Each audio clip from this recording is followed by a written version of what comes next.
Good morning! Aalis ako ngayon and namimili ako kung alin yung gagamitin kong Durolab. I think, ito yung na-try ko last time. And I think bet ko to ngayon. Itong cat eye. And may kasama na tong ano pala ha. Itong lash applicator nila.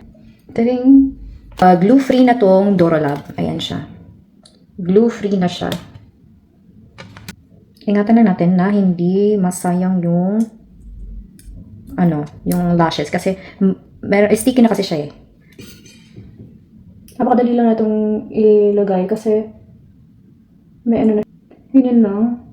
Actually, sobrang dali lang kasi lang masyado akong Oh my God. Ang ganda. Pwede nito. Kahit ito lang. Oh my God. Ang ganda. Okay. Magulo talaga ng aking aking table. Kakalinis na neto eh. Magulo na naman. Babae.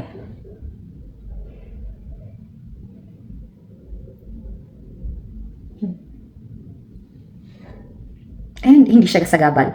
Wala siyang sagabal na feeling. Ganon.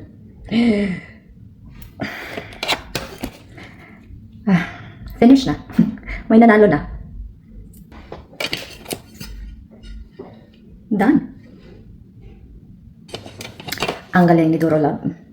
Not sponsored to. Binili ko to. But, natutuwa ako kasi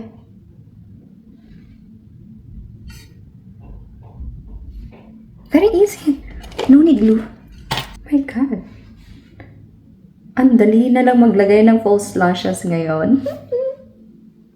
I'm so in love. Charas. Ay, nakalimutan ko yung lipstick. Wait, BLK Bumble. Ayan, ito yung gamit ko ngayon.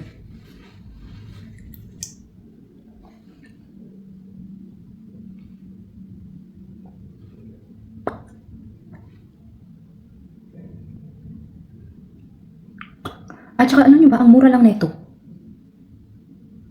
Naka-student price sila. Ganda. Diba? Okay. Ayan. So, ayun lang. Bye.